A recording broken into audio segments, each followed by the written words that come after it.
monster.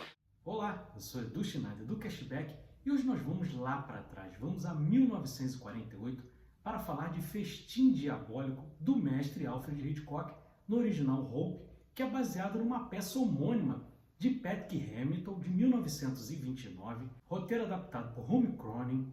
Para quem não conhece, além de ser um grande ator já falecido, era marido de Jessica Tandy, que já tinha trabalhado com Alfred Hitchcock lá nos Pássaros e que ganhou o Oscar também, isso já mais recente, anos 80, por Conduzindo Miss Daisy. O roteiro do filme é de Arthur Laurents. E aí vale a gente contar uma pequena história antes da gente adentrar no filme. Esse filme é o primeiro em Technicolor do Alfred Hitchcock, então isso já tem uma importância.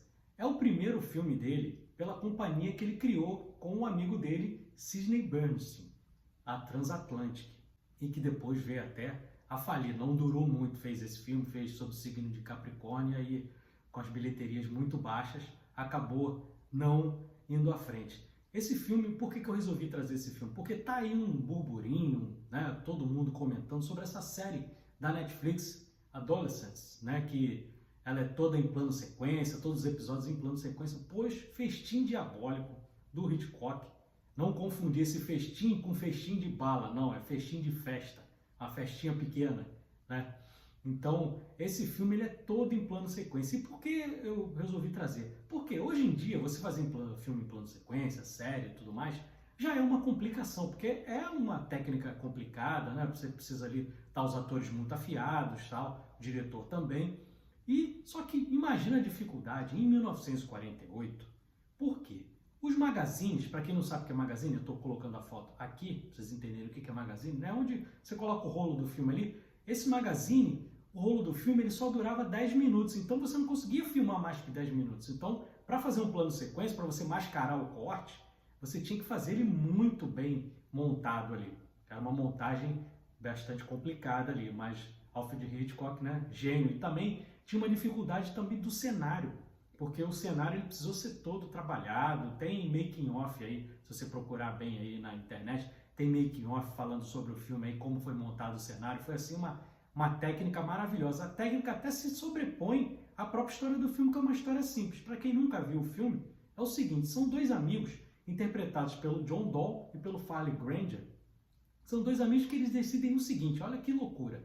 Eles consideram o assassinato como se fosse uma arte, e a arte de seres superiores. Então eles resolvem matar o amigo deles, o David, para provar essa tese de que, né, deles serem seres superiores, e não bastava só matar esse amigo, eles mataram inclusive enforcado, por isso que o nome do filme é Hope, né, da corda. Então eles matam enforcado, colocam ele dentro do baú, dentro do apartamento deles, e não bastava só matar, eles resolvem dar uma festa para meio que celebrar, né, esse assassinato. Obviamente ninguém sabia, mas para celebrar esse assassinato, e o que eles dois fazem? Eles convidam pessoas ligadas ao morto, convidam a namorada dele, convidam o ex da namorada dele, que também é amigo deles ali, convidam o pai do rapaz, a mãe do rapaz que acaba não conseguindo vir e vem a tia, chamam um professor deles, que aí é interpretado pelo nosso queridíssimo James Stewart, o Rupert.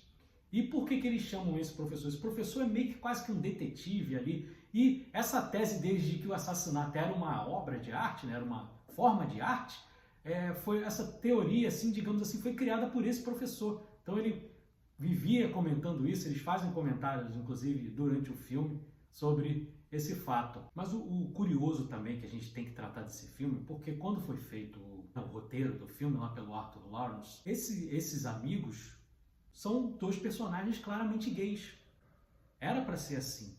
E esse professor, vivido pelo James Stewart, teria vivido um caso com um desses dois alunos no passado. Então era uma história basicamente gay. Só que aí o que acontece? Tinha, nessa época, uma coisa chamada Código Reis. E aí, obviamente, não teria como fazer. Eles meio que camuflaram.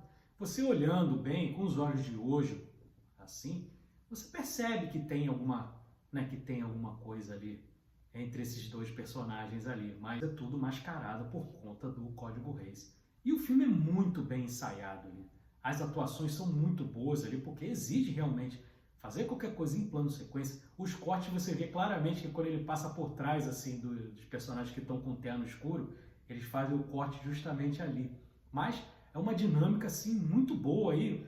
Primeiro filme colorido, Technicolor ali, tinha algumas dificuldades ali. O Alfred Hitchcock dribla isso de uma forma assim brilhante, né? O filme na época ele não fez o sucesso, até porque as pessoas perceberam essa temática gay ali. Se hoje já existe preconceito, naquela época existia um preconceito ao cubo, era muito maior o preconceito, mas a história é muito boa. Justamente por essas dificuldades técnicas ali, você vê que, né, o cara em 1948 já era, né, muito à frente do tempo dele ali. Ele tem outras obras também magníficas, mas eu quis destacar o Festim Diabólico porque justamente dessa fase ali, bem do começo, por que ele criou a Transatlantic, essa companhia dele com o Sidney Bernstein? Porque quando ele veio para os Estados Unidos, o Alfred Hitchcock, ele era produzido pelo David O. Selznick, que para quem não está associando o nome à pessoa, um dos maiores produtores da história de Hollywood, tendo feito, dentre as produções dele, nada mais nada menos do que o filme de maior sucesso em todos os tempos, porque não é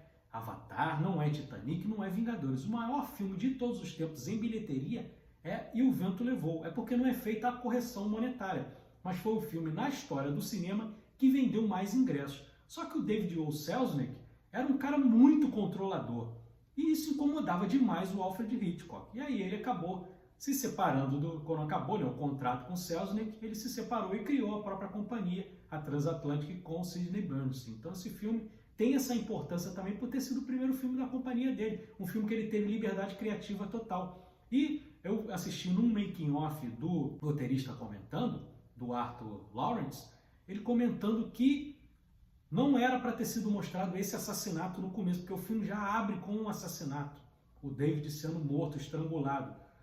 Pelo roteiro, não apareceria a morte, e toda vez que esse baú, esse corpo estivesse dentro do baú e viesse alguma pessoa para abrir, ficaria aquela dúvida, será que realmente eles cometeram o crime? Ou foi só uma teoria deles ali, que eles estão, né, elaborando uma teoria, mas não cometeram na prática? O Alfred Hitchcock não queria saber disso. O Alfred Hitchcock tem aquela teoria que, né, a gente vive falando disso, inclusive no Cashback, que é aquela coisa de não importa o que você vai mostrar, mas como você vai mostrar. Então, como ele cria o clima de suspense? Toda hora há uma possibilidade daquele baú ser aberto. E aí os dois que cometeram o crime, eles ficam assustados e tudo mais.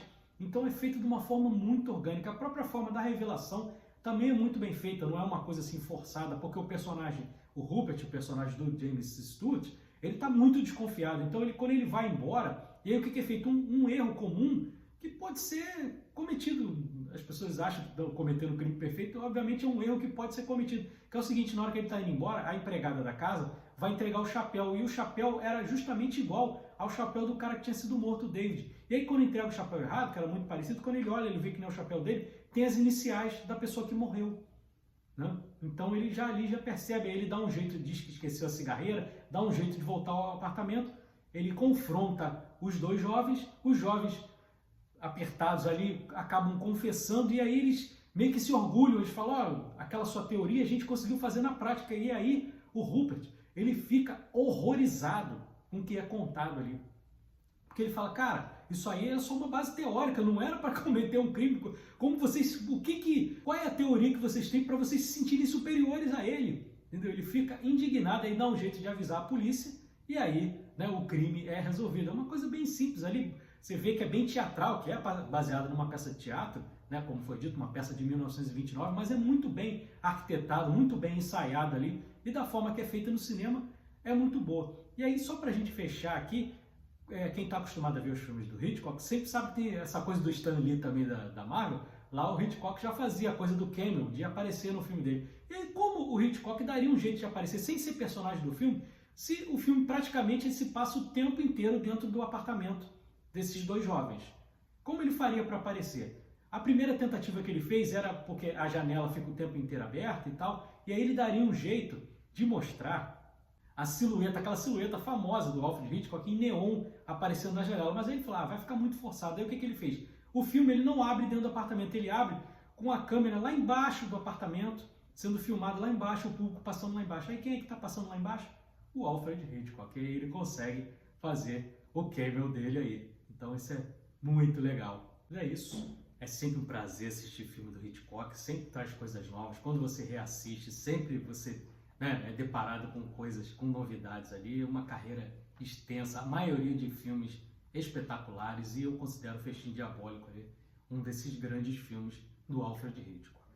Então, se você gostou, deixa seu like, inscreva-se no nosso canal. Cashback tem podcast toda quarta-feira, 8h30 da noite, entre 8h30 e 9h da noite, sempre com episódios mais longos. Tem meus vídeos aqui praticamente diários, tem nossos shorts, então tem conteúdo de cinema o tempo inteiro. Beleza? Então, até a próxima, um grande abraço e até mais.